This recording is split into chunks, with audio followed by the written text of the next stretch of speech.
प्यारे बच्चों, आज हम क्लास 9 की वर्कशीट नंबर 56 को देख रहे हैं बच्चों, जो कि 16 नवंबर 2020 के लिए है। और हम अपने चैप्टर गुरुत्वाकर्षण के जिस टॉपिक को आज पढ़ेंगे बच्चों, वो है संबंध कैपिटल जी और स्मॉल जी के बीच में। और हम यह भी जानेंगे क्या कि कैपिटल जी और स्मॉल जी का मान सभी स्थानों पर स्थिर रहता है या नहीं, ये आज की वर्कशीट में हम देखेंगे। तो बच्चों, हम जानते हैं कि कैपिटल जी को हम बोलते हैं सर्वात्रिक गुरुत्वीय स्थिरांक, और इसका मान सभी स्थानों पर क्या होता है, स्थिर रहता है। जबकि हमारी पृथ्वी क्या है, पूरी तरह से पूर्ण गोला नहीं है, पूरी तरह से गोला नहीं है, बल्कि ये विषुवतीय जो क्षेत्र है, विषुवत वृत्त है, वहाँ थोड़ी सी चिपटी है, थोड़ी सी ज़्यादा है उसका जो त्रिज्या है पृथ्वी की। इसीलिए जो जी है, स्मॉल जी को कि हम गुरुत्वीय त्वरण से प्रदर्शित करते हैं, उसका ध्रुव ध्रुव पर और विषुवत वृत्त पर दोनों जगह अलग अलग होता है। तो क्योंकि ध्रुव पर आपने पिछली वर्कशीट में पढ़ा था कि ध्रुवीय त्रिज्या जो होती है पृथ्वी की, वो क्या है, हमारी कम है विषुवतीय वृत्त की त्रिज्या के। तो जब ध्रुवीय त्रिज्या कम है तो जी का मान, स्मॉल जी का मान यानी गुरुत्वीय त्वरण का मान ध्रुवों पर विषुवत वृत्त की अपेक्षा क्या होता है, ज़्यादा होता है। क्यों? क्योंकि जो ध्रुवीय त्रिज्या है वो विषुवत वृत्त की त्रिज्या से क्या है, कम है। और हम जानते हैं, हमने पीछे की वर्कशीट में ही जाना था कि स्मॉल जी इक्वल टू होता है capital G M upon R square. तो यानी कि त्रिज्या हमारी कम होगी तो जी हमारा क्या होगा, ज़्यादा होगा। तो ध्रुव पे क्या है, त्रिज्या कम है, ध्रुवीय त्रिज्या कम है पृथ्वी की, तो जी क्या होगा, ध्रुव पे ज़्यादा होगा। और विषुवतीय त्रिज्या थोड़ी सी ज़्यादा है विषुवत वृत्त की त्रिज्या, तो इसीलिए जब त्रिज्या ज़्यादा है तो जी क्या होगा, कम होगा थोड़ा सा। तो इस लाइन का वही मतलब है कि गुरुत्वीय त्वरण यानी कि जी का मान ध्रुव पर विषुवतीय वृत्त की अपेक्षा अधिक होता है। उसके बाद देखो बेटे, यहाँ पर ये आपको याद रखना है, आपने ये पहले भी देखा था कि अगर हम मानते हैं कि कैपिटल एम बराबर पृथ्वी का द्रव्यमान है, स्मॉल एम कोई भी वस्तु जो हमने ली हुई है उसका द्रव्यमान है, डी है पृथ्वी और वस्तु के बीच की दूरी, अगर हम मानते हैं डी को, तो गुरुत्वाकर्षण के सर्वात्रिक नियम के अनुसार एफ इक्वल टू क्या होगा, G M M upon D square. तो ये तो आपको याद रखना ही है। उसके बाद अगर पृथ्वी के पृष्ठ पर या इसके समीप अगर कोई वस्तु हम रखते हैं तो हम डी के बदले क्या ले लेते हैं, हम पृथ्वी की त्रिज्या ले लेते हैं उसको। क्योंकि डी का जो मान है, जो वस्तु और पृथ्वी के बीच का जो मान है, जो डी हमने लिया हुआ है, वो दूरी बहुत ज़्यादा नहीं है, इसलिए हम इसको मान लेते हैं कि चलो ये पृथ्वी की त्रिज्या के बराबर ही मान लेते हैं। तो डी के बदले हम क्या लिख लेते हैं, आर लिख लेते हैं। तब हमारा गुरुत्वाकर्षण बल के कारण जो त्वरण है, गुरुत्वीय त्वरण, वो हमारा क्या हो जाता है, G equal to G M upon R square. ये हमने पीछे वाली फ्री फॉल यानी कि मुक्त पतन में हमने देखा था कि हमने लिखा ऐसे, एफ इक्वल टू जी गुरुत्वीय जो हमारा गुरुत्वाकर्षण का सर्वात्रिक नियम है उसके अनुसार F equal to G M M upon D square हमने लिखा है। फिर एफ के बदले हमने क्या लिख लिया था, एम जी लिखा था मुक्त पतन में। फिर ये m क्या है, उसी वस्तु का द्रव्यमान है जो हम यहाँ पर m ले रहे हैं। तो ये क्या हो गया था, G M M capital M small M upon D square. यहाँ से देखो ये एम एम कट गया था और हमारा जी इक्वल टू क्या हो गया था, G capital M upon D square. और हमने ये माना था कि वस्तु अगर पृथ्वी के बहुत निकट है या पृथ्वी पर है या पृथ्वी से ऊपर ज़्यादा दूरी पर नहीं है तो हम डी के बदले क्या लिख लेते हैं, आर लिख लेते हैं। तो हमारा जो फॉर्मूला है, हमारा जो समीकरण है, वो हो जाता है small G equal to capital G M upon R square, जो कि बच्चों यहाँ दिया हुआ है। ये हमने पीछे की वर्कशीट में जाना था। अब कह रहा है कि जब हम सारे मान रख देते हैं इस समीकरण में, small G equal to capital G capital M upon capital R square पर, तो हमने गुरुत्वीय स्थिरांक का मान क्या रखेंगे, हमने पीछे की वर्कशीट में जाना था कि 6.67 इंटू 10⁻11 न्यूटन मीटर स्क्वायर पर केजी स्क्वायर।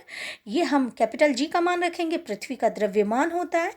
ये आपको याद नहीं रखना, दिया हुआ होता है, पर यहाँ जैसे अभी दिया हुआ है पृथ्वी का द्रव्यमान कितना है, लगभग है 6 इंटू 10⁻⁻+24 kg, और पृथ्वी की त्रिज्या कितनी दी हुई है 6.4 इंटू 10⁶ मीटर। तो ये सारी वैल्यूज़, ये सारे मान हमें दिए हुए हैं। हम इस वाले फॉर्मूला में G=GM/r² पर जब हम ये सारी वैल्यूज़, सारे मान अगर हम डालते हैं तो जो हमारा वैल्यू जो हमारा निकल कर आता है वो होता है स्मॉल g बराबर 9.81 इंटू 9.81 के लगभग। तो क्या है, हम लिखते हैं इसको 9.8 मीटर प्रति सेकेंड स्क्वायर। तो गुरुत्वीय त्वरण का जो मान है हमारे, वो हम क्या लेते हैं 9.8 मीटर प्रति सेकेंड स्क्वायर। तो पृथ्वी का गुरुत्वीय त्वरण हो गया ये 9.8 मीटर प्रति सेकेंड स्क्वायर। अब हम देखेंगे बच्चों कि G और G के बीच, कैपिटल G और स्मॉल g के बीच क्या क्या अंतर है। तो सबसे पहला कि कैपिटल G का मान, ये सब आपको लर्न करना है और एग्जामिनेशन पॉइंट ऑफ व्यू से बहुत इंपॉर्टेंट है। आगे आपके क्वेश्चन में भी एक दिया हुआ है। तो कैपिटल G का मान होता है 6.67259 इंटू 10⁻11 न्यूटन मीटर स्क्वायर प्रति kg स्क्वायर, जबकि स्मॉल g का मान कितना होता है 9.81 मीटर प्रति सेकेंड स्क्वायर। उसके बाद जो सेकेंड है वो है G एक अदिश राशि है, और जबकि स्मॉल g क्या है, एक सदिश राशि है। आपने पीछे 9th में ही जाना है अदिश और सदिश के बारे में। अदिश वो राशियां होती हैं, ऐसी राशियों को हम अदिश राशि कहते हैं जिसमें कि सिर्फ परिमाण होता है, उसमें दिशा नहीं होती। जबकि सदिश राशि ऐसी राशि होती है जिसमें कि हम परिमाण के साथ साथ, यानी वैल्यू मान के साथ साथ, हम उसकी दिशा को भी ध्यान में रखते हैं, यानी कि दिशा को भी देखा जाता है। तो जिस राशि में दिशा और परिमाण दोनों हो वो होगी सदिश राशि, और जिसमें सिर्फ परिमाण होगा, यानी सिर्फ मान होगा उसका, ऐसी राशि को हम कहते हैं अदिश राशि। तो कैपिटल G क्या है, अदिश राशि है, जबकि स्मॉल g क्या है, सदिश राशि है।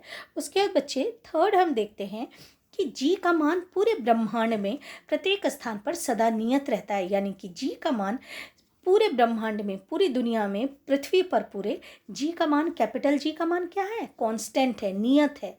यानी कि वही वैल्यू होगी कितनी 6.67 इंटू 10⁻11 न्यूटन मीटर स्क्वायर प्रति kg स्क्वायर। लेकिन जो स्मॉल g है उसका मान क्या होता है, गुरुत्वीय त्वरण का मान अलग अलग स्थानों पर अलग अलग होता है। ये अभी हमने, और हम बड़ी क्लास में और पढ़ेंगे, लेकिन अभी आपके लेवल पे हमने इतना तो जान ही लिया है कि ध्रुव पे जो गुरुत्वीय त्वरण है और विषुववृत्त पे जो गुरुत्वीय त्वरण है उसके मान में क्या है, थोड़ा सा अंतर है ना। तो इसीलिए गुरुत्वीय त्वरण का मान क्या होगा, अलग अलग स्थानों पर अलग अलग होता है। उसके बाद हम फोर्थ देखते हैं बच्चे कि गुरुत्वीय स्थिरांक को हम किससे निरूपित करते हैं, कैपिटल G से निरूपित करते हैं, जबकि गुरुत्वीय त्वरण जो है उसको हम किससे निरूपित करते हैं बच्चे, स्मॉल g से निरूपित करते हैं। उसके बाद फिफ्थ है कि जो कैपिटल G है, यानी कि गुरुत्वाकर्षण स्थिरांक जो है हमारा, वो स्थिरांक वह दो वस्तुओं के बीच की दूरी पर निर्भर नहीं करता है, जबकि जो स्मॉल g है हमारा गुरुत्वीय त्वरण, वो दो वस्तुओं के बीच की दूरी पर निर्भर करता है। ठीक है बच्चों, आओ क्वेश्चन को हम देखते हैं बच्चे। सबसे पहला क्वेश्चन हमारे दिया हुआ है, कैपिटल G और स्मॉल g किस इकाई को निरूपित करते हैं, इनके SI मानक भी लिखिए। तो यहाँ देखो दिया हुआ है, कैपिटल G है गुरुत्वीय स्थिरांक, जबकि स्मॉल g है गुरुत्वीय त्वरण, और इसकी इकाई क्या है, तो कैपिटल G की इस इकाई है, आपके देखो यहाँ दिया हुआ है, ये देखो इसकी इकाई है न्यूटन मीटर स्क्वायर प्रति kg स्क्वायर, जबकि स्मॉल g, क्योंकि ये त्वरण है इसलिए इसकी इकाई क्या होगी, मीटर प्रति सेकेंड स्क्वायर। अब बेटे सेकेंड क्वेश्चन हमारा क्या कह रहा है, सेकेंड क्वेश्चन कह रहा है कि कैपिटल G और स्मॉल g के बीच अंतर स्पष्ट कीजिए। तो ये वाला है बच्चे, ये पूरा टेबल जो है वो आपको लिखना है, कैपिटल G और स्मॉल g के बीच अंतर है यहाँ। उसके बाद बच्चों थर्ड क्वेश्चन है हमारा, पृथ्वी और उसके समीप रखी वस्तु के बीच की दूरी बहुत अधिक बढ़ा देने पर स्मॉल g पर क्या प्रभाव पड़ेगा। तो हम जानते हैं कि स्मॉल g दो वस्तुओं के बीच की दूरी पर निर्भर करता है, और हम जानते हैं कि स्मॉल g बराबर होता है हमारा क्या, कैपिटल G m/r², यानी कि जो दो वस्तुओं के बीच की जो दूरी है वो दूरी है यार अभी। तो अगर हमें पृथ्वी और उसके समीप जो रखी हुई वस्तु है उसके बीच की अगर दूरी बढ़ गई तो आर हमारा क्या हो जाएगा, बढ़ जाएगा, बहुत अधिक बढ़ जाएगा, लिखा हुआ है बहुत अधिक बढ़ा देने पर। तो आर जब हमारा बहुत अधिक बढ़ जाएगा तो स्मॉल जी हमारा क्या हो जाएगा, घट जाएगा।